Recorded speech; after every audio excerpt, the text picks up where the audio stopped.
பாவம் அந்த சாகையில் அந்த மரண கீழே அவங்க எவ்வளோ வேதனையில் அனுபவிச்சிருப்பாங்க. கத்தியில் குத்திருக்காங்க, அடிச்சிருக்காங்க, கீழே தள்ளியிருக்காங்க, பள்ளம் வெட்டப்பட்டு உள்ளே தள்ளி விடப்பட்டிருக்காங்க, மிதிப்பட்டு எவ்வளோ துடித்து செத்துருப்பாங்கங்கிறத யோசிச்சு பாருங்கள். நம்ம நாட்டில் இப்படியெல்லாம் நடக்குதுங்கையில் எனக்கு ரொம்ப அவமானமாக இருக்குது. வேறு எனக்கு ஒன்றும் சொல்கிறதுக்கு இல்லை. நீங்கள் ஏதாவது கேள்விகள் இருந்தால் கேளுங்க. 41 பேர் ஆகிட்டாங்களா? என்ன வெங்காயம் அரசியலாக்குறது? உண்மை தானே. ஒரு விஜய் தம்பி நான் வாழ்த்தனேன் வெற்றி விழாவில், லியோ வெற்றி விழாவில் த ஒன்லி ஒன் ஆல்டர்னேட்டிவ். நாளைய தமிழகத்தின் நாளைய தீர்ப்புன்னு சொன்னேன். முதல் படத்திலிருந்து நான் 10 படம் நடிச்சிருக்கேன் அவர் கூட. அவரோட வளர்ச்சி பிடிக்காமல் அவரை எதுக்கணுன்னா, நீ கொள்கை ரீதியாக எதிர் கூட்டம் போட்டு அவருக்கு பதில் சொல்லு, பேச தெரியலன்னு சொல்கிறியா சொல்லு. உன்னை மாதிரி கொட்டை போட்டு தின்னு பழம் தின்னு கொட்டை போட்டு தொடர்ந்து இந்த நாட்டை நாசமாக்கிக்கிட்டு இருக்கிற உங்களை எதிர்த்து ஒரு ஆள் வர்றான் பேசுகிறான் அப்படின்னா உங்களுக்கு பிடிக்கலைன்னா கொள்கை ரீதியாக எதிருங்க. 4 கூட்டங்கள் மேல் நடந்திருக்கு, நானும் பார்த்துக்கிட்டு தான் இருக்கோம். 4 லட்சம் 5 லட்சம் இப்படி மக்கள் கூடுறாங்க. அப்படி கூடையில் போன வாரம் கூட சொல்லியிருக்கார். அதில் தான் பார்க்குறேன் காணொலியில். நாங்கள் என்ன கேட்குறோம், உங்கள்கிட்ட ஒரு பெரிய இடமா கொடுங்க, மக்கள் நின்று சந்தோஷமாக பார்த்துட்டு கேட்டுட்டு போகட்டும். வேறு ஒன்றும் கேட்கலையே உங்கள்கிட்ட. அது காரணத்தோடு நீங்கள் செய்ய மாட்டேங்கிறீங்கன்னு இந்த நிகழ்ச்சி முன்கூட்டியே சொல்லியிருக்குது அந்த தம்பி. உண்மையாக இல்லையா? அப்புறம் அரசியல் ஆக்குறாங்க அப்படின்னா என்ன? கேவலமான கேடுகட்ட அயோக்கியத்தனமான அரசியல் தானே. சொந்த மக்களை இப்படி காவு கொடுக்கலாமா? சொந்த மக்களை சொந்த ஊர்க்காரங்களை காவு கொடுத்துட்டு நல்ல வேஷம் போட்டுட்ருக்காங்க. இதுக்கு ஒன்றும் இதுக்கு மேலே என்ன சொல்கிறதுன்னு தெரியல.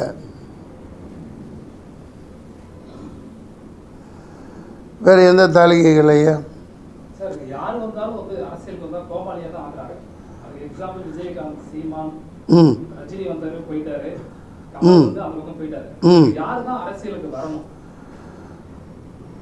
அதை நீங்கள் தான் சொல்லணும். மக்கள் இப்போ சொல்லுவாங்க, 6 மாதத்தில் சொல்லுவாங்க யார் வரணுங்கிறத மக்கள் தீர்மானிப்பாங்க. நீங்கள் சொல்கிறது உண்மை தான். சில பேர்கள் சொன்னீங்க, அவங்க கோமாளித்தனமாக நடந்துக்கிட்டாங்க, நம்மளை கோமாளி ஆக்கிட்டாங்க. சில பேர் முடியாமல் கோமாளியாக இருப்பதே நல்லதுன்னு ஒதுங்கிட்டாங்க. பல ஜாம்பவான்களை விலை கொடுத்து வாங்கிட்டாங்க. ஒரு மிகப்பெரிய திமிங்கலமாக முதலையாக அடக்க ஆள் இல்லைன்ற மாதிரி போய்கிட்டு இருக்காங்க. இது ரொம்ப நாளைக்கு இந்த பருப்பு வேகாது. 6 மாதத்தில் மக்கள் இதுக்கான தீர்ப்பை தருவாங்க. அது அந்த பாடல்களில் அதான் சொல்லியிருக்கேன். ஏழை எளியவர் வரணும், குடியானவன் வரணும், தொகுதி மக்களுக்கு என்ன தேவையோ அதை இந்த தமிழ்நாட்டை உய்விக்கிறதுக்கு யார் தேவையோ அவங்க வரணும், ஏழை எளியவர்களை காக்கிறவன் வரணும். அப்படி சொல்லிகிட்டு இருக்கையில் அந்த ஏழையவர்களை குழிக்குள்ளே தள்ளி போட்டு புதைச்சி உடனே வந்து நின்று தான் நான் தான் காப்பாற்றுறேன், இந்த பார் ஓடிட்டாப்பில், இந்த மாதிரி அரசியல் பண்ணிகிட்டு இருக்கிறத மக்கள் பார்த்துட்ருக்காங்க. I support to unconditional support to Vijay. You keep going on, keep on working. The rest of the things people will decide. மக்கள் தீர்மானிப்பாங்க.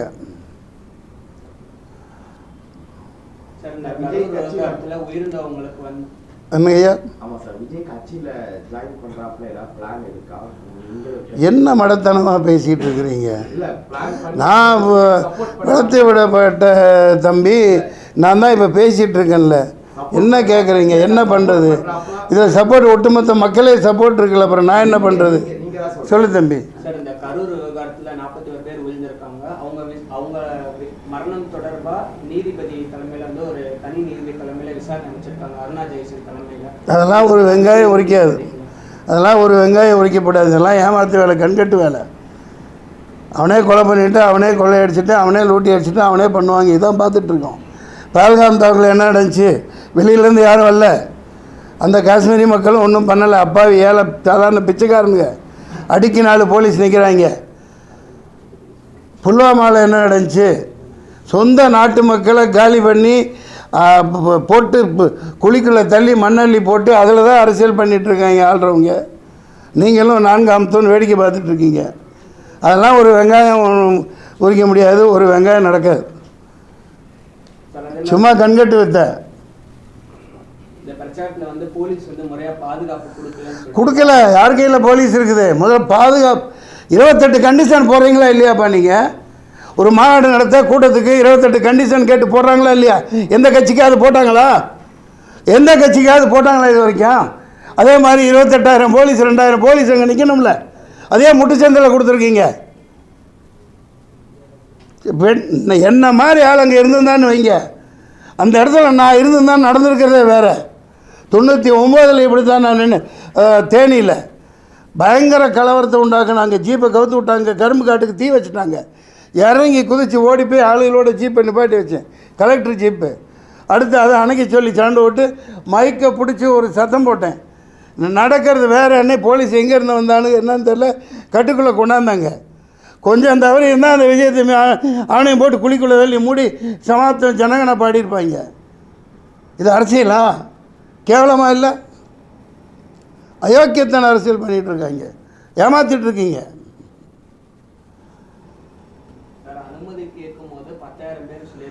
டேய் என்ன நீ பச்சை குழந்தைத்தனம்மா? 10,000 பேர் அப்படி தான் சொல்லுவாங்க. 20,000 பேர் சொன்னால் உங்களுக்கு பர்மிஷன் கிடையாதுன்றான். போலீஸை பற்றி தெரியாதா? போலீஸ்காரங்க நல்லவங்க. அவங்க என்ன செய்வாங்க? மேலே என்ன ஆர்டரோ என்ன உத்தரவோ அதுபடி அவங்க நடந்துக்குவாங்க. அவ்வளோதான் அவங்களால முடியும். அனுமதி கேட்கல 10,000 பேர் வருவாங்கன்னு அப்படி தான் கொடுக்கணும். அவங்க அப்படி தான் நடைமுறை. 10 பேர் அந்த கூட்டத்துக்கெல்லாம் வரமாட்டாங்க. எல்லாம் பிரியாணி போட்டணும், சாராயம் 100 ரூபா 200 ரூபா காசு, இதை கூப்பிட்டு கூட்டம் போடுவான். அவனுக்கு பொட்டல் வெளியில் நல்லா 10 கிலோமீட்டரில் இடம் கொடுப்பீங்க. இதுதான் 4 லட்சம் பேர் கூடுறான்னு தெரியுது இல்லையா? அப்புறம் ஏன் முட்டுச்சந்துக்குள்ளே அனுப்புகிறீங்க? பயங்கரமாக பள்ளம் தோண்டி வச்சுட்டு 500 குண்டர்களுக்கு மேலே பயங்கரமான ரவுடிகளை எத்தனை கத்தி குத்து பண்ணான்னு தெரில. நான் சொல்லலை, இந்த மக்கள் சொல்லிகிட்டு இருக்காங்க, வந்துகிட்ருக்கு. பார்த்தீங்களா இல்லையா? இப்போ பயங்கரமான ரவுடி ராஜ்யம். எவனை உள்ள அன்னைக்கே உடனே போஸ்ட்மார்ட்டம் பண்ணி உடனே போச்சு முடிச்சாச்சு. ஏன்டா அப்படி வச்சுருந்தா எங்கே குத்துப்பட்டிருக்கு என்னென்ன நடந்திருக்குன்னு தெரிஞ்சிடும். Shame on this politics.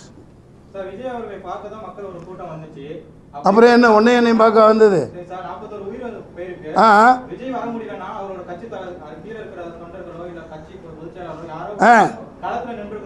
களத்தில் இலை துரத்தி விட்றாங்கல்ல, சுற்றி நிற்கிறது யார்?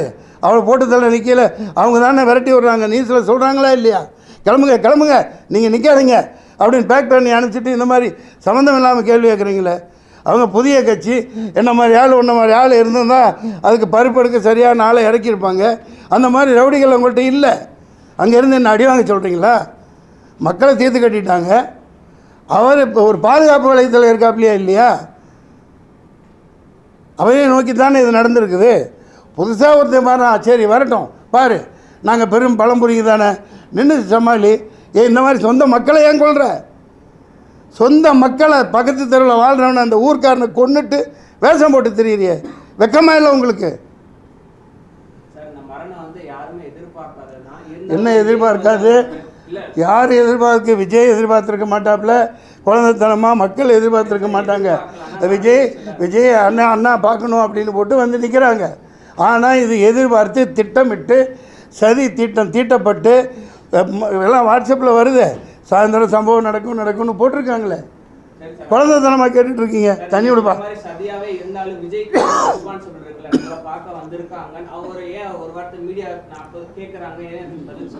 நீ வந்து ஏன் பதில் சொல்லியா? சொல்லாமல் சொல்லி ஏப்பா நீ அந்த அப்படியா நீ தெரிவிக்கிறியா?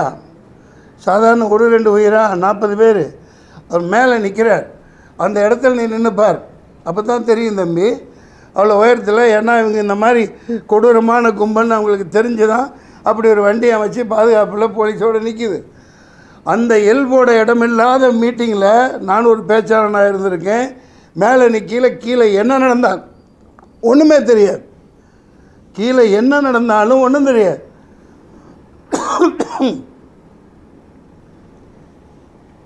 செருப்பு வீசுகிறான், கல் வீசுகிறான், கெட்ட வார்த்தையில் திட்டுறான், ஒவ்வொருத்தருக்கும் கூப்பிட்டு விஜயகாந்த் மாதிரி கண்டிச்சுக்கிட்டு பண்ணிகிட்டு இருக்க முடியுமா? எவ்வளோ பெரிய ஆபத்தில். நான் அது வண்டி உள்ளே போயிலே பார்த்துருந்தேன்னா திருப்படா வண்டியை பொட்டல் வலிக்க விட்றா பார்த்துக்கலாம் போலீஸ் கேஸு அப்படின்னு அப்படி எழுதி போடணும். இவங்கள மதிக்கிறதா இல்லை, கொஞ்சம் கூட பிரயோஜனம் இல்லை. தெரிஞ்சதான காவல்துறை அப்படி ஒரு சந்துக்குள்ளே போய் நிப்பாட்டுறாங்க. திட்டமிட்ட சதி. இதற்கான தண்டனை 6 மாதத்தில் கிடைக்கும். சரி, அதுக்கு என்ன இப்போ 40 பேர் சாவலையா? வருத்தப்படுறியா? இப்போ எதுக்கு சொல்கிறீங்க? தொண்டர் கண்ட்ரோல். அது எத்தனை கட்சி? யார் ஆரம்பித்த கட்சி? எத்தனை வருஷத்து கட்சி? அங்கே ஒவ்வொருத்தனும் எப்படி இருப்பான்? பருப்பு எடுத்துருவான்ல. அவர் யார்? சாதாரண ஆளா? தொலைச்சிடுவார்ல. எடப்பாடிக்கு அவ்வளோதான் கூட்டம் கூப்பிடும். இவருக்கு 4 லட்சம் பேர் வருவாங்கன்னு இந்த எருமைங்களுக்கு தெரியாதா?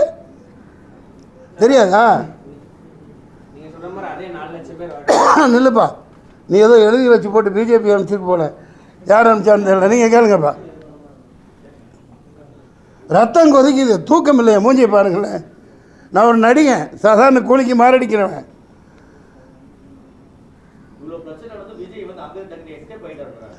பைத்தியக்காரனானே. போலீஸ்காரன் துரத்தி விட்றான். இங்கேருந்து போங்க, இப்படிலாம் ஆயிடுச்சுங்களா? எல்லா நாடகமும் அவங்க நடத்துகிறாங்க. இங்கே பாரு, அந்த சொல்கிறதுக்கு தானே இந்த திட்டமே. துரத்தி விட்டு போட்டு அடுத்த நிமிஷம் இவங்களால் வர முடியுதில்ல. ஆனால் அடுத்த நிமிஷம் இருந்தாலும் வந்தால் நாங்கள் நிற்க முடியுமா? நம்மளால் நிற்பீங்களா? இது எவ்வளோ பெரிய பக்கா பிளானிங்கு. அடுத்த நோட்டி டக்கு டக்கு டக்கு டக்குன்னு வர்றாங்கல்ல. கேட்குறான்ல, 66 பேர் செத்தானே கள்ளச்சாராயம் கள்ளக்குறிச்சியில் செத்தாங்களே, அங்கே போய் நின்றைங்களே, யார் விளக்கென்ன? என்ன கேள்வி கேட்குற நீ? இல்லை, இப்போ போய் அங்கே நின்று அவரை சேர்த்து சமாதி கட்டுறதுக்கா 1000 ரவுடிங்க வச்சுட்டு நிற்கிறாங்க. பதிகாரத்தனமாக கேள்வி கேட்குறீங்களே. யதார்த்தத்தை பேசுங்க, மக்களுக்கு உண்மையை சொல்லுங்கள். ட்விச் பண்ண கருவியாக நீங்கள் இங்கே வராதிங்க. நான் எனக்கு என்ன கூட நடித்தவன். மக்கள் பார்த்துக்குவாங்க, மக்கள் பார்த்துக்குவாங்க. நான் ஒரு அதே தான் சொல்கிறேன். இப்போ அவர் வராமல் இருந்திருந்தா என்ன சொன்னீங்க? வீட்டுக்குள்ளேருந்து அரசியல் பண்ணுறார், வீட்டுக்குள்ளேருந்து ட்விட்டரில் போடுறாருந்தீங்க. வெளியே வந்தால் இப்படி மக்களை வச்சு சாவடிப்பீங்க. இப்போ எப்படி வெளியே வர்றது? யார் பாதுகாப்பில் வர்றது? சொல்லுங்கள். போதும். நன்றி, வணக்கம், சந்திப்போம். நல்லதே நடக்கும். யாரும் கேட்குறீங்க தெரியல. நன்றி, வாழ்க வளர்க. தப்பு செய்தவன் தண்டனையை அனுபவிப்பான். அவ்வளோதான். ஏப்பா, ரத்தத்தில் தமிழன் இருக்குது. அது நாளைக்கு ஐடியா இருக்குது, சேர்றது இருக்குது. இதுன்னா அது எப்போ நடக்குமோ அது நடக்கும். அதை பற்றிலாம் நான் கவலை இல்லை.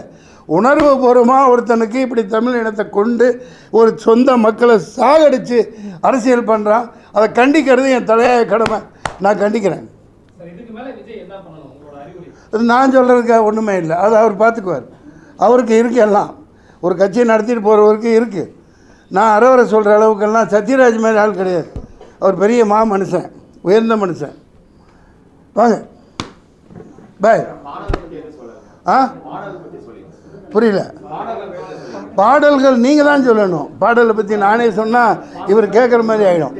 நான் ஒன்றும் சொல்ல மாட்டேன். பாடல்களை மக்களுக்காக அர்ப்பணிச்சாச்சு. நான் தொடர்ந்து வாரத்துக்கு 2 பாட்டு அது நீங்கள் நினச்சிட்டு இருந்தா. இது பெரிய ஜாம்பவானுகளையே எல்லாத்தையும் தின்னுட்டு முதல்ல உட்காந்துருக்குது. அது எவ்வளோ நாளைக்கு இருக்கும்? எவ்வளோ நாளைக்கு உங்கள் ராஜ்யம் நடக்கும்? பார்த்துக்கிறேன். எத்தனையோ கொடுமைகளை தாங்கிட்டு நிற்கிறேன். நான் என் படம் சரக்கு எடுத்து 4 வருஷம் 4.5 கோடிக்கு மேலே போச்சு. வெளியிட முடியல. பல சிக்கல்கள். இன்னும் ஓடிடியில் வெளியிட முடியல. வித்தும் கூட. என் சொந்த அண்ணன் பையன், அண்ணன் மருமகன், பள்ளப்பட்டியில் சவுக்கத்தலி சொந்த அண்ணன். அவரோட மருமகன் ஜமாலோட அண்ணன் தான் சாதிக் பாட்சா. எப்படி கொலை பண்ணாங்க என்னங்கிறத வைக்கவே சொல்லியிருக்கார். எனக்கு தொடர்பு இல்லை, யாரு கூட தொடர்பில் இல்லை. என் தொடர்பு இல்லாததுனால ஊற்றி மூடி சாவடிச்சு பண்ணிட்டாங்க. எத்தனையோ இப்படி அரசியல் படுகொலைகளை நிகழ்த்தியிருக்காங்க. ஆனால் சொந்த மக்களை ஒருத்தர் வர்றாரு, அவரை எதுக்க முடியாமல் இப்படி ஒரு பாலிடிக்ஸ் பண்ணுறது நீசத்தனமான, ஈனத்தனமான, கேவலமான செயல். அது இறைவன் பதில் கொடுப்பான். 6 மாதத்தில் அதுக்குரிய நடவடிக்கை நடக்கும். விஜய் கைது பண்ணணும்னு சொல்லியிருக்காங்க. மயிர பண்ணுவீங்க, பண்ணு, கை வச்சு பாரு தமிழ்நாடு என்ன ஆகுதுன்னு. பண்ணுறவனை விட்டு போட்டு விஜயை கைது பண்ணிங்க. போங்கப்பா, பொழப்பு கட்டலாம், சுரக்காய்க்கு உப்பு இல்லைன்ட்டு பண்ணு, கைவை. நெக்ஸ்ட் பாய்.